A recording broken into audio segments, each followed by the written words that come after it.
Philippine Institute of Volcanology and Seismology or PHIVOLCS raises the status of Taal Volcano in Batangas from Alert Level 1 to Alert Level 2 Tuesday morning, March 9. Alert Level 2 is raised due to increasing unrest coming from Alert Level 1's low level of unrest. In an advisory released by PHIVOLCS, this means there is a probable magmatic activity that may or may not lead to an eruption. Although evacuation is not yet recommended, the agency reminds the public that Taal Volcano Island is a permanent danger zone and entry must remain strictly prohibited. In the past 24 hours, the Taal Volcano Network records 28 volcanic tremor episodes, 4 low-frequency volcanic earthquakes, and 1 hybrid earthquake at shallow depths of less than 1.5 kilometers beneath Taal Volcano Island. Residents of areas near the volcano are, quote, advised to be always prepared, to keep calm, and listen to information only from trusted or verified sources. The January 2020 eruption of Taal Volcano affected over 500,000 residents in the provinces of Batangas, Quezon, Laguna, and Cavite. 2 days after the bloody Sunday police operations in Calabarzon, urban group Kadamay says the bodies of slain activists Melvin Dasigao and Markley Bacasno are still being held by the police. Dasigao and Bacasno were among those killed during the deadly weekend raids deemed as a bloody Sunday on March 8. Vice President Leni Robredo condemns the deadly raids, calling them a massacre that came just 2 days after President Rodrigo Duterte himself issued another shoot-to-kill order against communist rebels. In a statement, Robredo says, quote, the Filipino people deserve better than this murderous regime. She calls on Filipinos to, quote, come together and stand up to the culture of violence and impunity.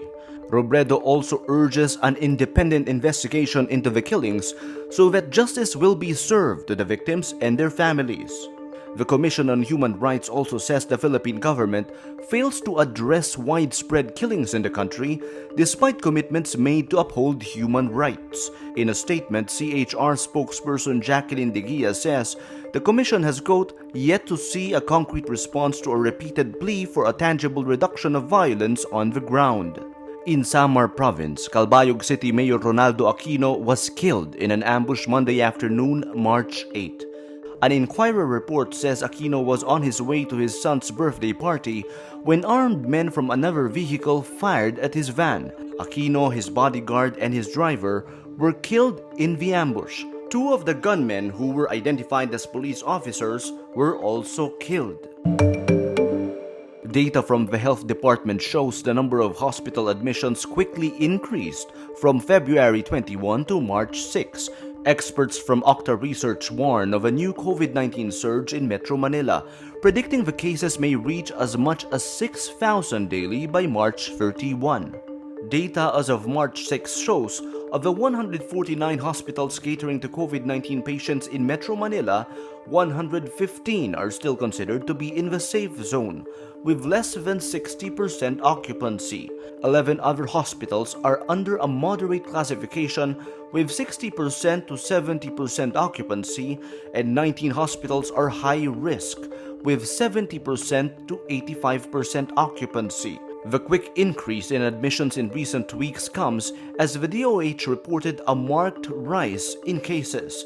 The agency says average cases last week rose to 2,400. But while hospital admissions were climbing, the DOH says the country's health system is not overwhelmed. The Philippine Statistics Authority says about 4 million Filipinos are unemployed in January 2021. This is higher than the 3.8 million unemployed in October 2020 and the 2.4 million in January 2020. The January 2021 figure translates to an unemployment rate of 8.7%.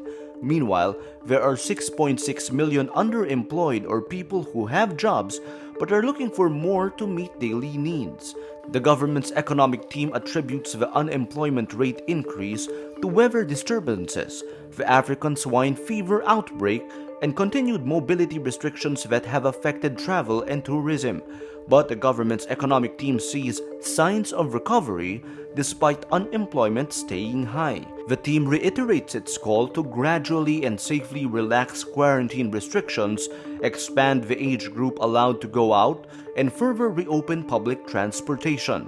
This comes despite the spike in COVID-19 cases, with daily new cases at around 3,000.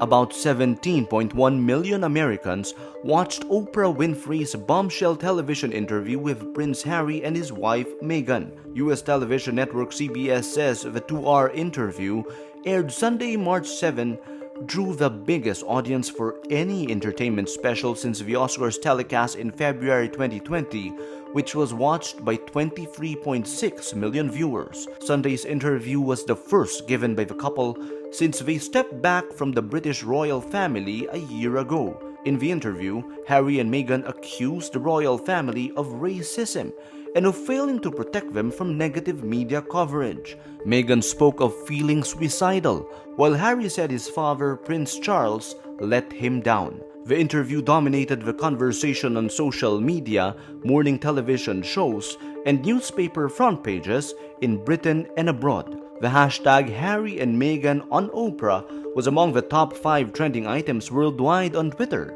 during and after the broadcast, while hashtag Abolish the Monarchy was also buzzing, with 11,200 tweets.